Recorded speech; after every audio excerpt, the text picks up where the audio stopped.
efficiencies in India's rail line. Would you comment, or will you comment on the Palace of Wheels, which is a very luxurious, efficient system?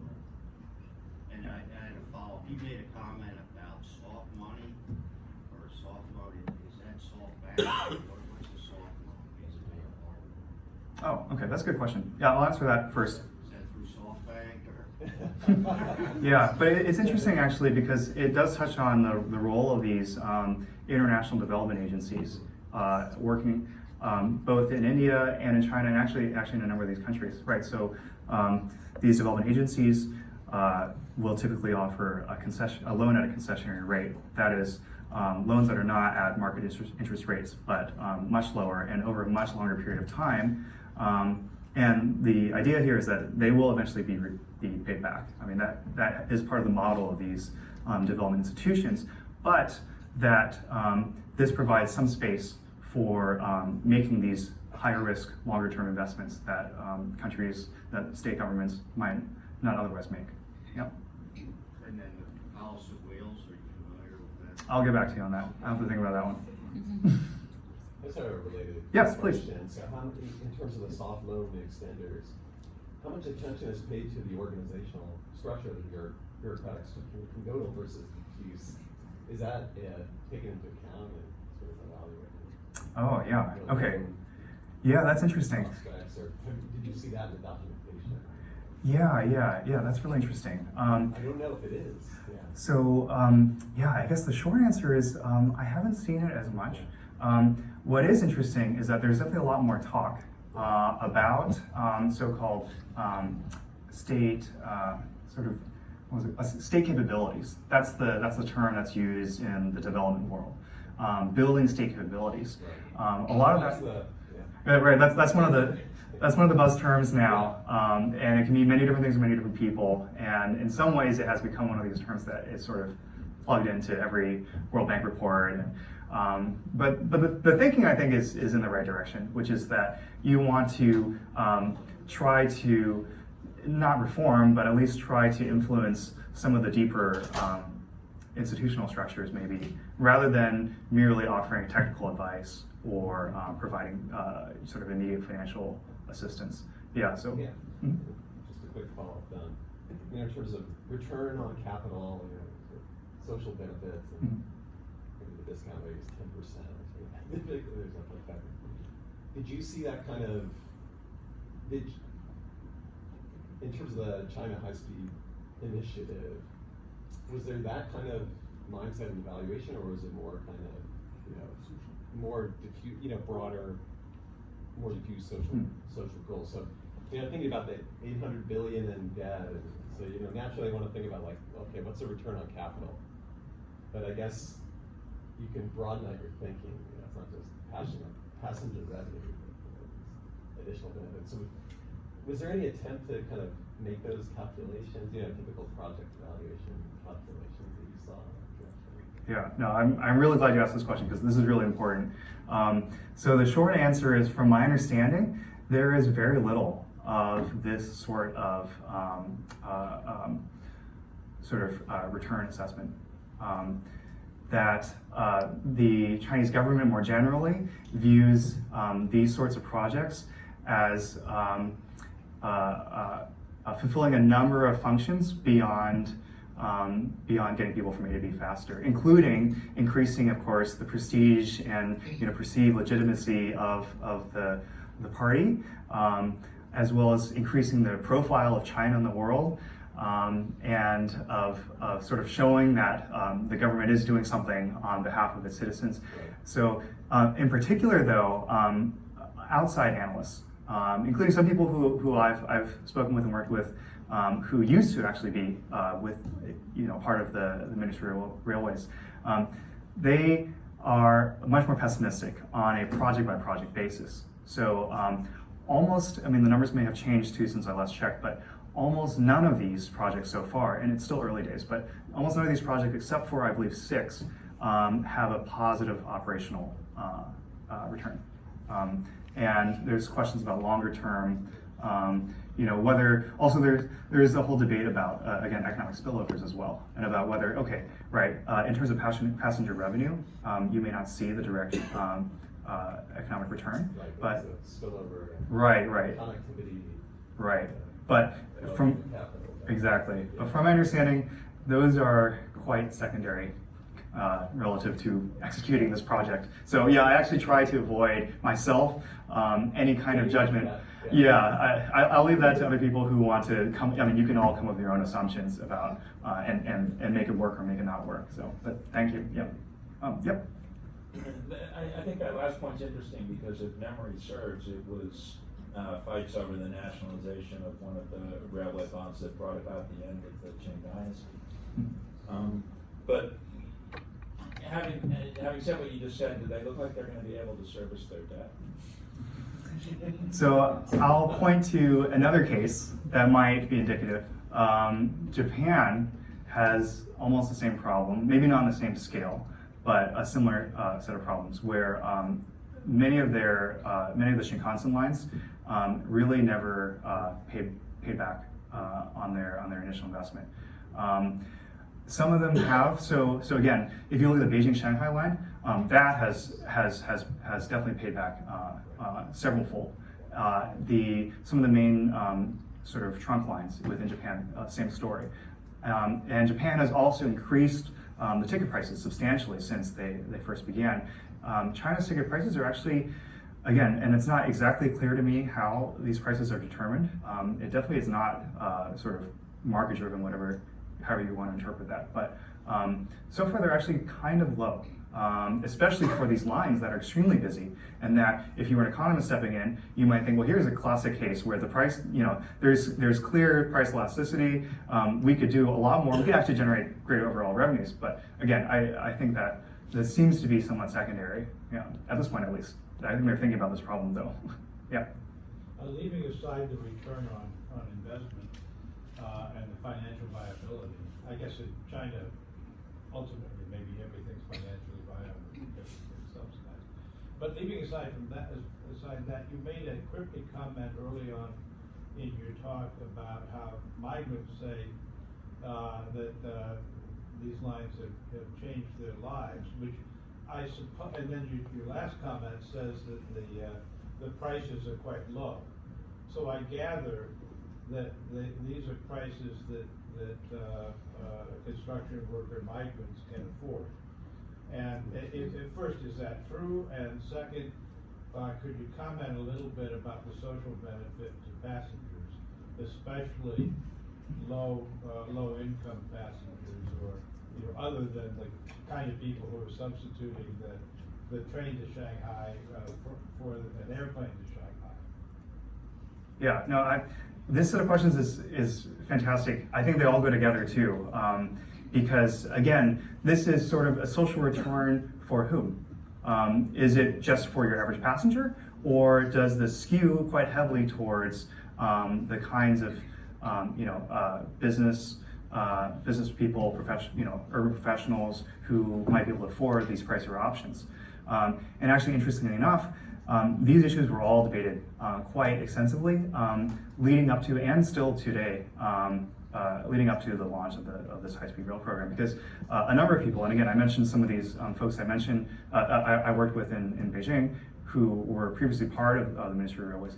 So a number of them actually believe that this is actually a massive subsidy for the wealthy and is a very regressive sort of project.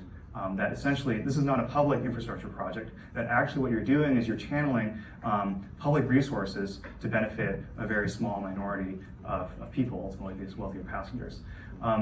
And so there's a couple things that I would say in response. I would say one is that, to answer one of your questions more directly, it is true that the price of these tickets is much higher, several times higher in many cases than the conventional ticket prices. Also, and that placed them out of range for many, especially migrant workers, in terms of their calculations about whether it's worth it to take the slow train or take the fast train home, or to not go home at all. Also, yeah. But on the flip side, I think it's also interesting.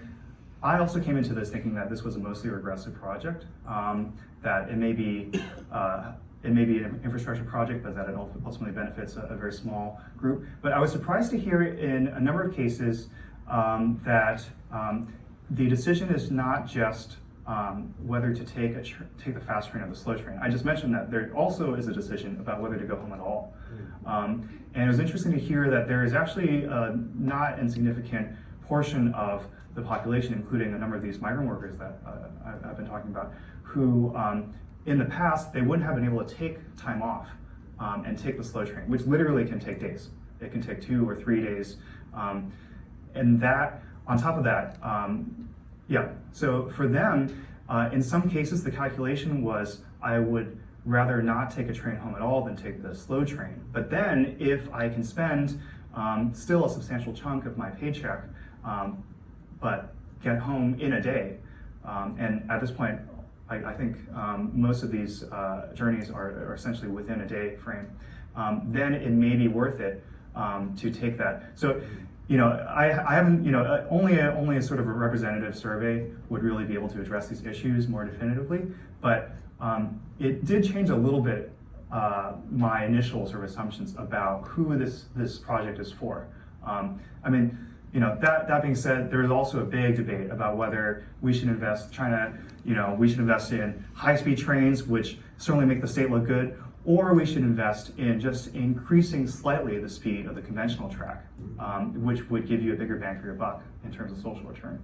So that debate has kind of quieted down, but that was definitely a big part of this as well. So yeah, if you were to ask me ultimately whether I would have done this, if I would have chosen this option, I don't know. I probably would have put the money in education or something else, honestly. but I say that as a PhD student as well. So there is just a comment. There is the possibility of an indirect empirical answer, and that is the Chinese family panel study that Marcia directs.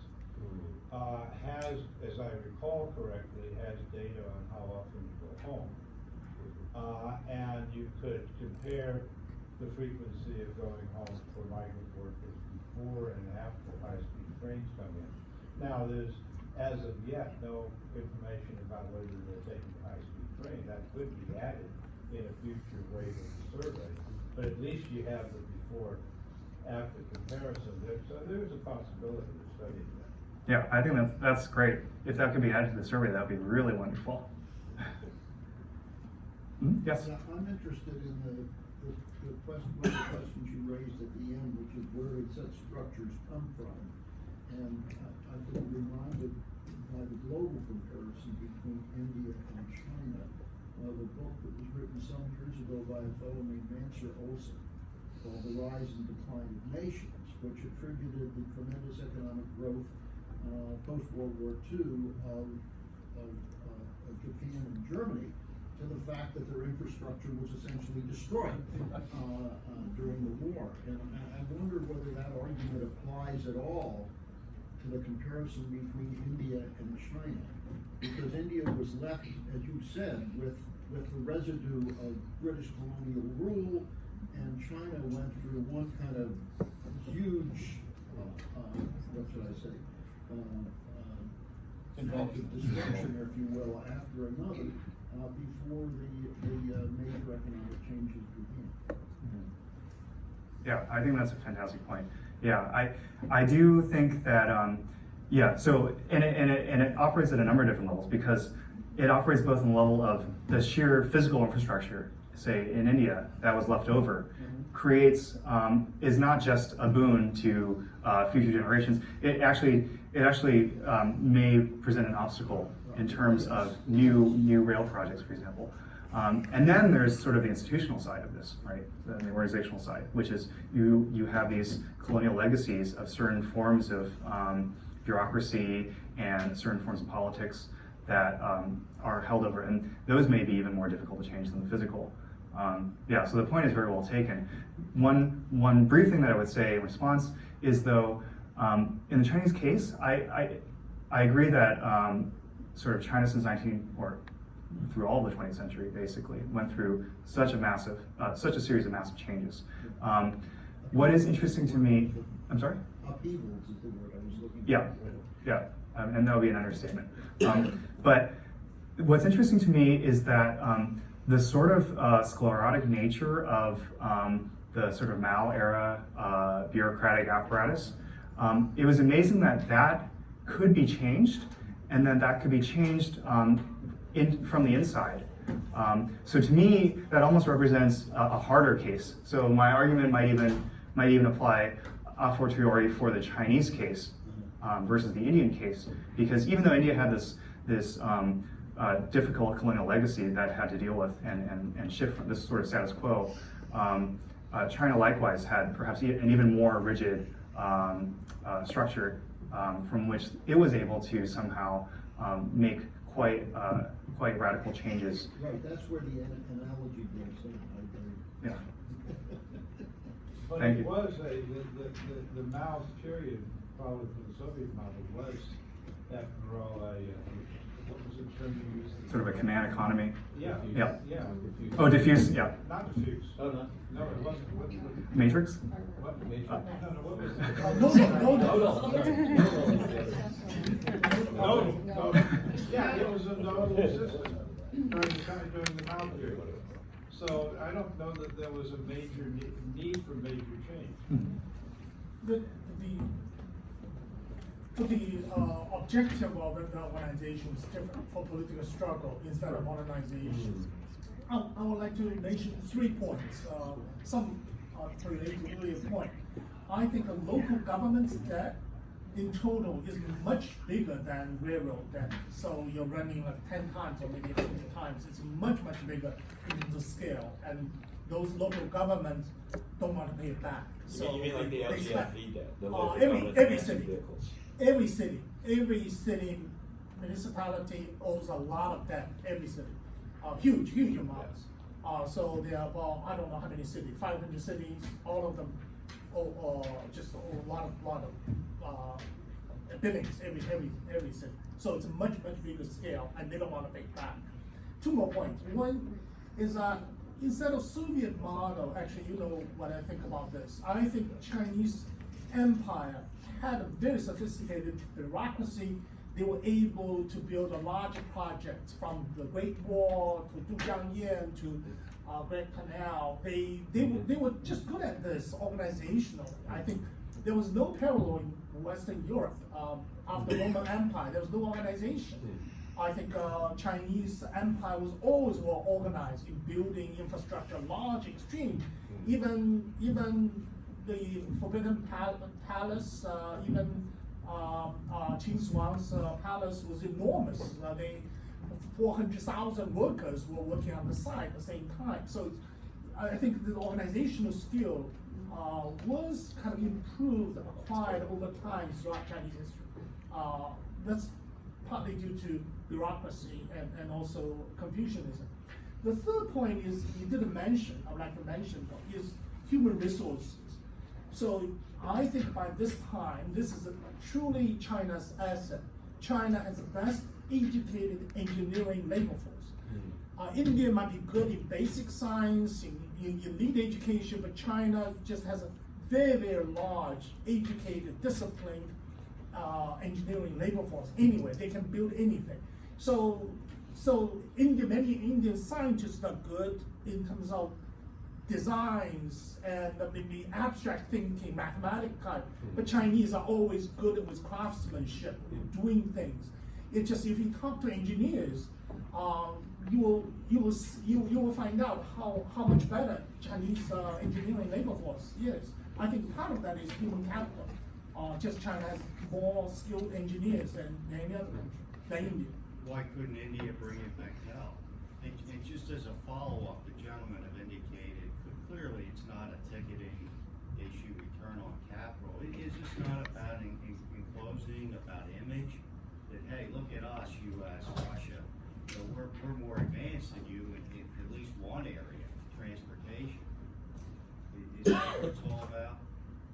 Yeah, I actually do think that I believe that some of it is the story of here's something that definitely America doesn't have, which is bullet trains. So I don't think it was a mistake that this is sort of chosen to be. And I just wanted to mention that, on your point about the, sorry, this is the, yeah, there's like a whole, there, in the dissertation project, I have a whole section basically dedicated to talking about the land issues as it relates to local government financing and how that actually, it factors directly back into the railway development process, and about how you have this model of basically local governments, right, maybe indirectly, but ultimately using rising real estate values and the fact that you have this peculiar institution, which is the state ownership, essentially, of all land in the country. You have that creating both resources, which is you can use this land with rising real estate values as collateral for state bank loans that can feed back into your equity portion for the railway projects. And this is very crucial, and not only is it a resource, but this model creates the incentives for local governments to want to do this all in the first place, which is that they want to make sure that real estate prices within their jurisdictions do rise, especially at a pace that will help pay off those state bank loans in the first place. And one of the ways that they can do that is they can have a new railway station in their jurisdiction that brings in business and tourists and other forms of economic activity. Yeah. So, yes, please. Well, I just want to add one more point regarding the origin of the high-speed railroad projects, how it started. Actually, it's right after the 2008 financial crisis. Right. So it started in the US, it puts a tremendous pressure in China. So the central government, they actually came up with this capital injection in the social society. It was a very big amount. And the primary project they picked was high-speed railway that solves employment issues, that creates jobs, and also projects for central and local governments.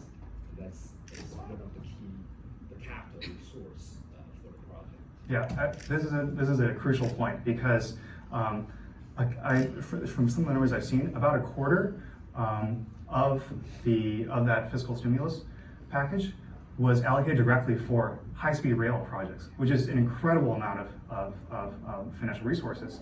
And it was very interesting to see that in some ways, because China had proven that it could do this, that it could build bullet trains very quickly.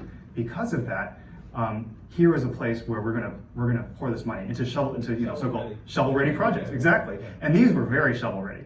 And yeah, and then also your point is absolutely spot on, which is that in some ways, I mean, you could even argue that this whole project is a giant employment scheme and a way to satisfy a whole bunch of interest groups. I mean, from the steel sector to the coal sector to, I mean, a whole bunch of different groups.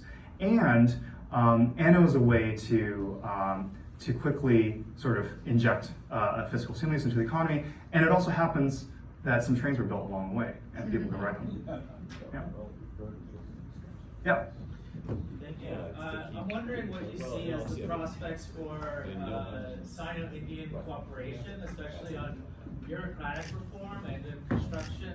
I'm thinking particularly of Xi Jinping's recent visit to South Asia, and I know he's signed a number of agreements.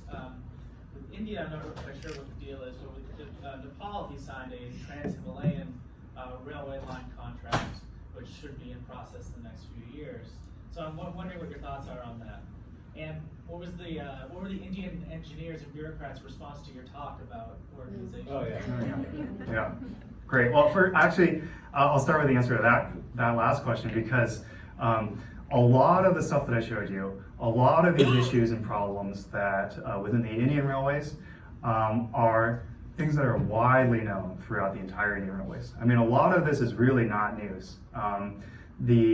The sort of infighting, the turf battles, the bizarre sort of labyrinthine, rule structure, the abuse of anti-corruption, all of these things are things that I didn't hear from one or two people, but that people kept bringing up over and over again, and that when I later presented people really, it felt like it resonated with them. So I thought that was very interesting. The question is then, the sort of the deeper question, which is, well then how do you change that? How do you, yeah. And then on your question about the Sino-Indian relations, I think it's really interesting. You know, I was traveling back and forth between Beijing and Delhi, which actually has very few direct flights, given that they're the capitals of the two largest countries in the world, and also neighbors, for obvious reasons.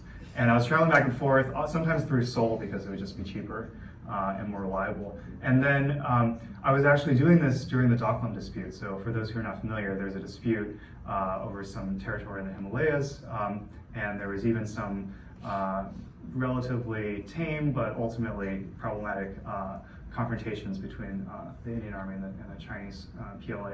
Yeah, so that definitely had a chilling effect on any kind of hopes that I also had for some kind of cooperation and learning and mutual learning from both sides, because I think actually, you know, when I'm in China, it's very interesting.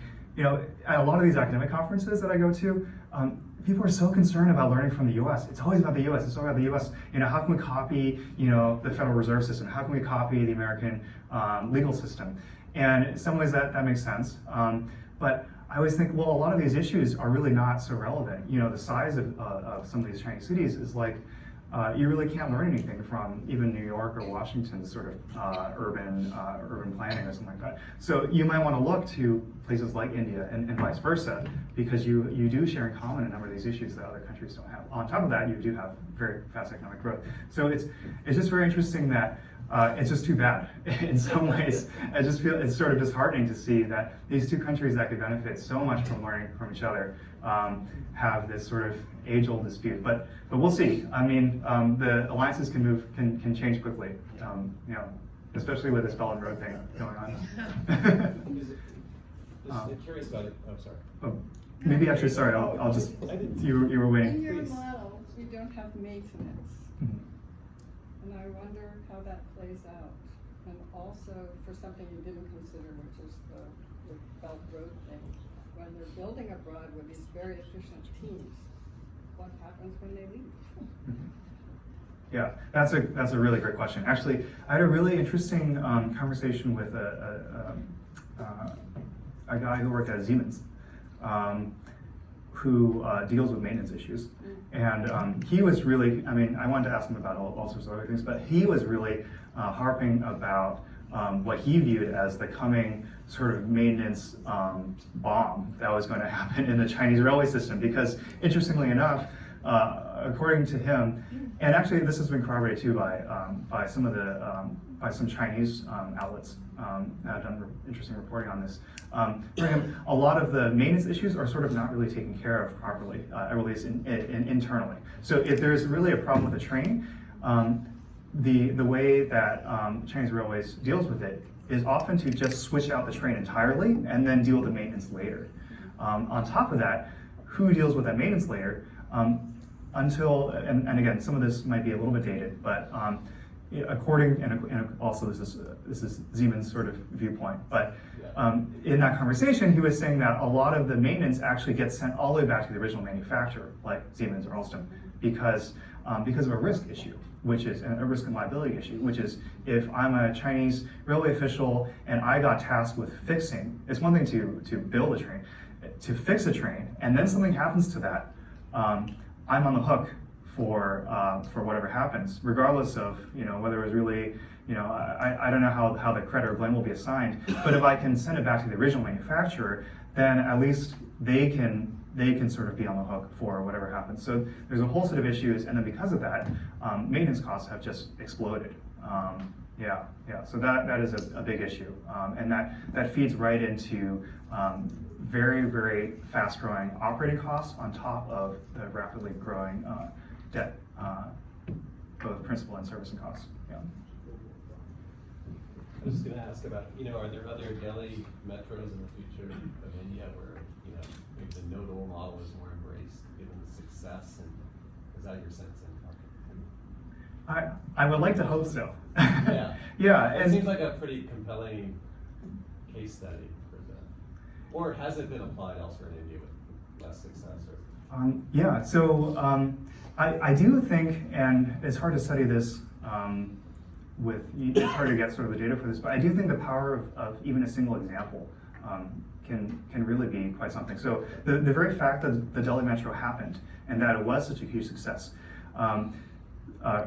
municipal residents in other cities in India are now clamoring for metros in their towns in a way that they never even dreamt of before, and are almost seeing it as something to be expected of their politicians, as something to be delivered. In other words, I think it does change the game in terms of what is even thought to be possible, much less expected.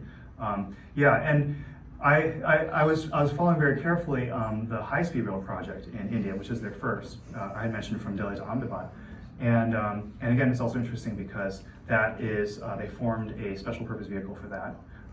They try to make sure, sort of ring fence it in terms of providing it with autonomy from the rest of the Indian Railways bureaucracy and other agencies. Also, a lot of these stipulations were put in place by one of their main financial backers, which is the Japan International Cooperation Agency. And yet they still also seem to be running into a lot of problems. Land acquisition, and I still haven't quite gone to the bottom of this, land acquisition is a big problem, even though a lot of the tracks are elevated to deal with the land acquisition issue. So there's other things going on, but I'm definitely keeping an eye out for these examples. And actually, I mean, there's a whole other story about their highway program in India, which has been a huge success. And that one is a little bit more of a political story because they promised this big highway system, and at the same time promised a rural roads project along with that, so that they could win the political support of rural residents as well as the urbanites who benefit from the highway. And one quick comment.